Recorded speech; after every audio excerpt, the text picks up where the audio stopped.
ಎಲ್ರಿಗೂ ನಮಸ್ಕಾರ. ನೀವು ನೋಡ್ತಾ ಇದ್ದೀರಾ ಟಿವಿ ವಿಕ್ರಮ. ನಾನು ಮುಮ್ತಾಜ್ ಅಬ್ದುಲ್ ನೆಲ್ಲಡ್ಕ. ವೀಕ್ಷಕರೇ, ಭಾರತ ಮಾತೆಯ ಮೇಲೆ ಈ ವ್ಯಕ್ತಿಗೆ ಅದೆಷ್ಟು ಆಳವಾದಂತಹ ದ್ವೇಷ ಇರಬಹುದು ಅಂತ ನಾನು ಯೋಚನೆ ಮಾಡ್ತಾ ಇದ್ದೀನಿ.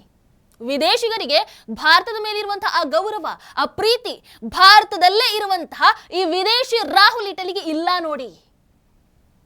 ಜರ್ಮನಿಯಲ್ಲಿ ಈ ರಾಹುಲ್ ಇಟಲಿ ಇರುವಂತಹ ಸಂದರ್ಭದಲ್ಲಿ ಜೈ ಹಿಂದ್ ವಂದೇ ಮಾತರಂ ಅಂತ ಮೂರು ಬಾರಿ ಭಾರತ ಮಾತೆಗೆ ಜೈಕಾರವನ್ನ ಹಾಕ್ತಾ ಇದ್ದಾರೆ.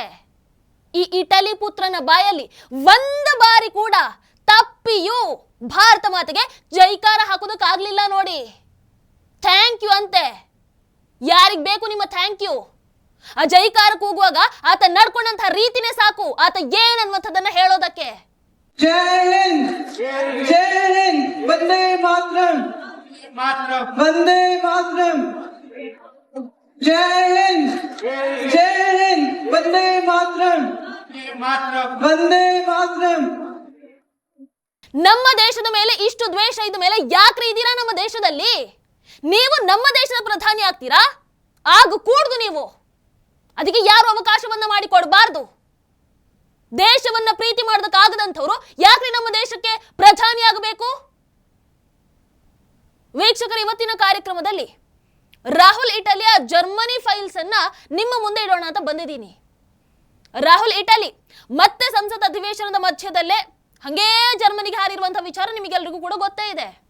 ಅಲ್ಲಿ ಅವರ ಜೊತೆ ನಡೀತಾ ಇರುವಂತಹ ಒಂದಷ್ಟು ಸೀಕ್ರೆಟ್ ಸಭೆಗಳಾಗಿರಬಹುದು, ರಾಹುಲ್ ಇಟಲಿ ಜರ್ಮನಿಯಲ್ಲಿ ಯಾರನ್ನ ಭೇಟಿ ಆಗ್ತಾ ಇದ್ದಾರೆ, ಯಾರ ಜೊತೆಗೆ ಮೀಟಿಂಗ್ ಅನ್ನು ನಡೆಸ್ತಾ ಇದ್ದಾರೆ, ಇವೆಲ್ಲವೂ ಕೂಡ ಒಂದಷ್ಟು ಗಂಭೀರ ಪ್ರಶ್ನೆಗಳನ್ನಂತೂ ಹುಟ್ಟು ಹಾಕ್ತಾ ಇದೆ. ಅದರ ಜೊತೆಗೆ ಇವರ ಈ ನಂಟು ನಮ್ಮ ರಾಷ್ಟ್ರ ಭದ್ರತೆಗೆ ಯಾವ ರೀತಿಯಲ್ಲಿ ಸಮಸ್ಯೆಯನ್ನ ತಂದೊಡಬಹುದು ಅನ್ನುವಂಥದ್ದು ಈಗ ಭಾರತೀಯರ ಆತಂಕ.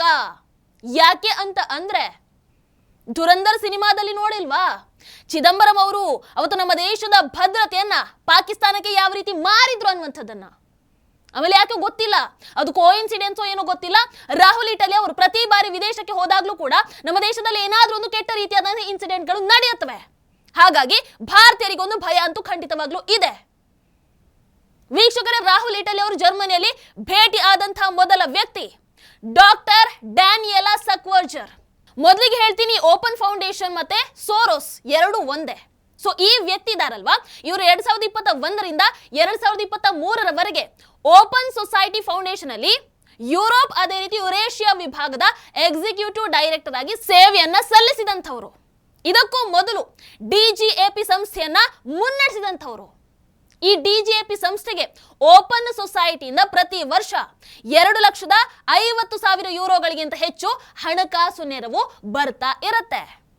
Open society directly linked with Soros, ಅದೊಂದು ನೆನಪಲ್ಲಿ ಇರಲಿ. ವೀಕ್ಷಕರ, ನೆಕ್ಸ್ಟ್ ಪಟ್ಟಿಯಲ್ಲಿ ಬರುವಂತಹ ಹೆಸರು ಗ್ಲೋಬಲ್ ಪಬ್ಲಿಕ್ ಪಾಲಿಸಿ ಇನ್ಸ್ಟಿಟ್ಯೂಟ್ ನ ಡಾಕ್ಟರ್ ಥಾರ್ಸ್ಟನ್ ಬೆನ್ನರ್. ಇವರ ಸಂಸ್ಥೆಗೆ 2014ರಿಂದ 2021ರವರೆಗೆ ನಿರಂತರವಾಗಿ ಓಪನ್ ಸೊಸೈಟಿ ಫೌಂಡೇಶನ್ ಇಂದ ಅನುದಾನ ಬರ್ತಾ ಇದೆ. ಓಪನ್ ಸೊಸೈಟಿ ಫೌಂಡೇಶನ್ ನೆನಪಿದೆಯಲ್ವಾ ಯಾರ್ದು ಅಂತ? ಎಸ್. ಅಂಡ್ ಈ ಮಾಹಿತಿಯನ್ನ ಗ್ಲೋಬಲ್ ಪಬ್ಲಿಕ್ ಪಾಲಿಸಿ ಇನ್ಸ್ಟಿಟ್ಯೂಟ್ ಅಂದ್ರೆ ಈ ಸಂಸ್ಥೆನೆ ತನ್ನ ವೆಬ್ಸೈಟ್ ನ ಫಂಡಿಂಗ್ ಪೇಜ್ ಅಲ್ಲಿ ಉಲ್ಲೇಖ ಮಾಡಿರುವಂತದ್ದು. ಈಗ ಬಹಳಷ್ಟು ಮಂದಿಗೆ ಒಂದು ಪ್ರಶ್ನೆ ಮೂಡಿರಬಹುದು, ಇದೆಲ್ಲ ನಮಗೆ ಯಾಕೆ ಬೇಕು, ಇದರ ಅವಶ್ಯಕತೆ ಏನು ಅಂತ ಅಂದುಕೊಳ್ತಾ ಇರಬಹುದು. ಇಲ್ಲೇ ಇರೋದು ನೋಡಿ ಮ್ಯಾಟರು.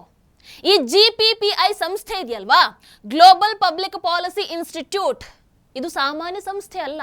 ಇವರು ಭಾರತವನ್ನ ಟೀಕೆ ಮಾಡಿ ಬಹಳಷ್ಟು ಲೇಖನಗಳನ್ನು ನಿರಂತರವಾಗಿ ಪ್ರಕಟ ಮಾಡ್ತಾ ಇರ್ತಾರೆ. 2019ರಲ್ಲಿ ಪುಲ್ವಾಮಾ ದಾಳಿಗೆ ಪ್ರಧಾನಿ ಮೋದಿಜಿ ಸರ್ಕಾರ ಪಾಕಿಸ್ತಾನಕ್ಕೆ ಉತ್ತರವನ್ನು ಕೊಡ್ತಲ್ವಾ, ಅದನ್ನ ಈ GPPI ಸಂಸ್ಥೆ ಪುಲ್ವಾಮಾ ಚುನಾವಣಾ ರಾಜಕೀಯ ಅಸ್ತ್ರ, ಅದರಲ್ಲಿ ಒಂದು ಸ್ಥಿರತೆ ಇಲ್ಲ, ಈ ರೀತಿ ಒಂದು ಕೆಟ್ಟದಾಗಿ ಬರ್ಕೊಂಡಿತ್ತು.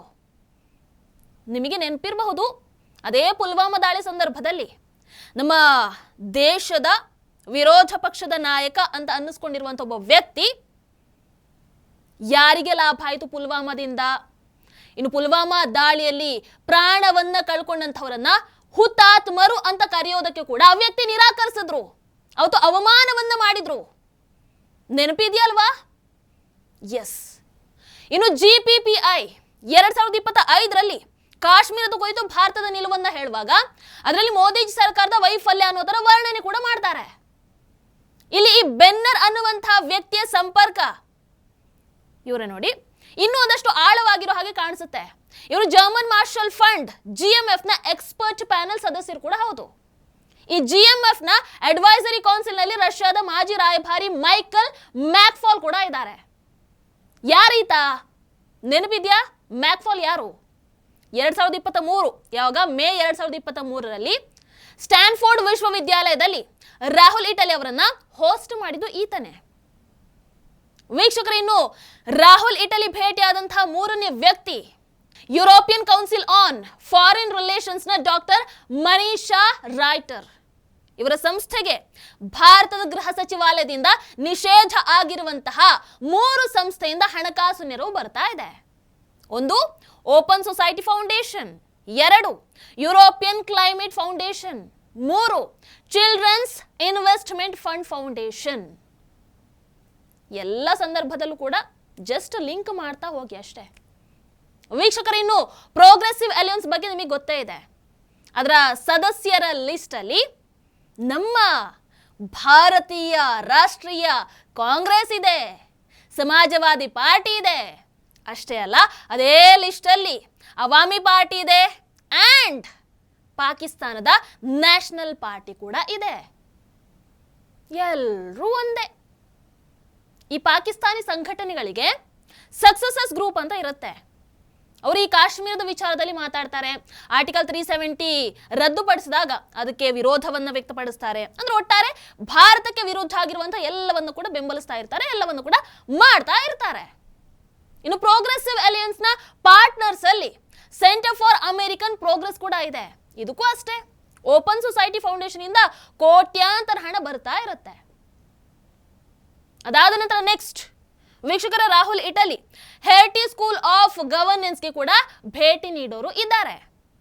ಇದರಲ್ಲಿ ಏನ್ ಸ್ಪೆಷಲ್ ಅಂತ ಕೇಳಿದ್ರೆ, ಈ ಸಂಸ್ಥೆ 2021ರಲ್ಲಿ ಓಪನ್ ಸೊಸೈಟಿ ಯೂನಿವರ್ಸಿಟಿ ನೆಟ್ವರ್ಕ್ಗೆ ಸೇರ್ಪಡೆ ಆಗಿರುವಂಥದ್ದು. ಅಂಡ್ ಇದನ್ನ ಸ್ಥಾಪನೆ ಮಾಡಿದ್ದು, ನಡೆಸ್ತಾ ಇರುವಂಥದ್ದು ಎಲ್ಲವೂ ಕೂಡ ಒನ್ಸ್ ಅಗೈನ್ ಸೋರೋಸ್ನ ಓಪನ್ ಸೊಸೈಟಿ ಫೌಂಡೇಶನ್ನೇ. ಅಂದ್ರೆ ಶಿಕ್ಷಣ ಸಂಸ್ಥೆಗಳು ಕೂಡ ಈ ಸೋರೋಸ್ ಎಕೋಸಿಸ್ಟಮಿನ ಭಾಗ.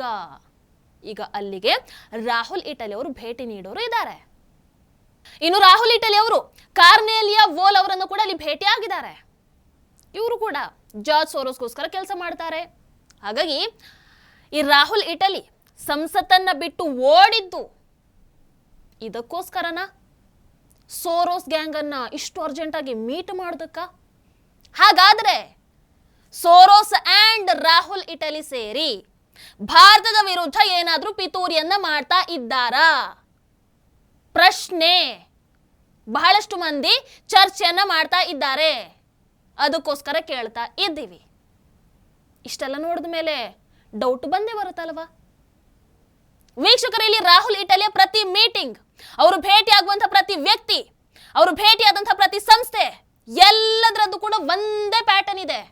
ಮೊದಲನೇದಾಗಿ ಸಂಸ್ಥೆಗಳ ವಿಚಾರಕ್ಕೆ ಬಂದ್ರೆ, ಓಪನ್ ಸೊಸೈಟಿ ಫೌಂಡೇಶನ್ ಇಂದ ಹಣಕಾಸು ಪಡಿತಾ ಇರುವಂತಹ ಸಂಸ್ಥೆ ಭಾರತದಲ್ಲಿ ನಿಷೇಧ ಆಗಿರುವಂತಹ ಸಂಸ್ಥೆಗಳು. ಎರಡನೇದು ವ್ಯಕ್ತಿಗಳ ವಿಚಾರಕ್ಕೆ ಬಂದ್ರೆ, ಭಾರತದ ಪ್ರಜಾಸತ್ತಾತ್ಮಕ ವ್ಯವಸ್ಥೆಗೆ, ಕಾಶ್ಮೀರದ ನೀತಿಗೆ, ಇನ್ನು ಅಲ್ಪಸಂಖ್ಯಾತರನ್ನ ಪ್ರಚೋದಿಸುವಂಥದ್ದು, ಭಾರತದಲ್ಲಿ ದಾಳಿ ಮಾಡುವ ರೀತಿಯಲ್ಲಿ, ಭಾರತದಲ್ಲಿ ಎಲ್ಲರೂ ಬೀದಿಗೆ ಇಳಿದು ರೊಚ್ಚಿಗೇಳುವ ರೀತಿಯಲ್ಲಿ ಪ್ರಚೋದನೆಯನ್ನು ಕೊಡುವಂತಹ ಲೇಖನಗಳನ್ನ ಪ್ರಕಟಿಸುವಂತಹ ವ್ಯಕ್ತಿಗಳು. ಇನ್ನು ಮೂರನೇದು ಚೀನಿ ಕಮ್ಯುನಿಸ್ಟ್ ಪಕ್ಷದ ಜೊತೆಗೆ ಸಂಪರ್ಕವನ್ನು ಹೊಂದಿರುವಂತಹ ರಾಜಕಾರಣಿಗಳು. ಇಂಥವರನ್ನೆಲ್ಲ ಹೋಗಿ ಭೇಟಿ ಮಾಡ್ತಾರೆ. ಒಟ್ಟಾರೆಯಾಗಿ ಸಂಸತ್ತಿನ ಅಧಿವೇಶನ ನಡೀತಾ ಇರುವಂತಹ ಸಂದರ್ಭದಲ್ಲಿ ಒಬ್ಬ ಪ್ರತಿಪಕ್ಷ ನಾಯಕ ತನ್ನ ಸಂವಿಧಾನಾತ್ಮಕ ಕರ್ತವ್ಯವನ್ನ ಕಡೆಗಣಿಸಿ ಆ ಸಂವಿಧಾನಾತ್ಮಕ ಹುದ್ದೆಗೆ ಅವಮಾನವನ್ನ ಮಾಡಿ ಅರ್ಜೆಂಟ್ ಆಗಿ ಜರ್ಮನಿಗೆ ಹಾರಿರುವಂಥದ್ದು ಸೋರೋಸ್ನ ಓಪನ್ ಸೊಸೈಟಿ ಫೌಂಡೇಶನ್ನ ಮಾಜಿ ಕಾರ್ಯನಿರ್ವಾಹಕನನ್ನ ಭೇಟಿಯಾಗೋದಕ್ಕೆ.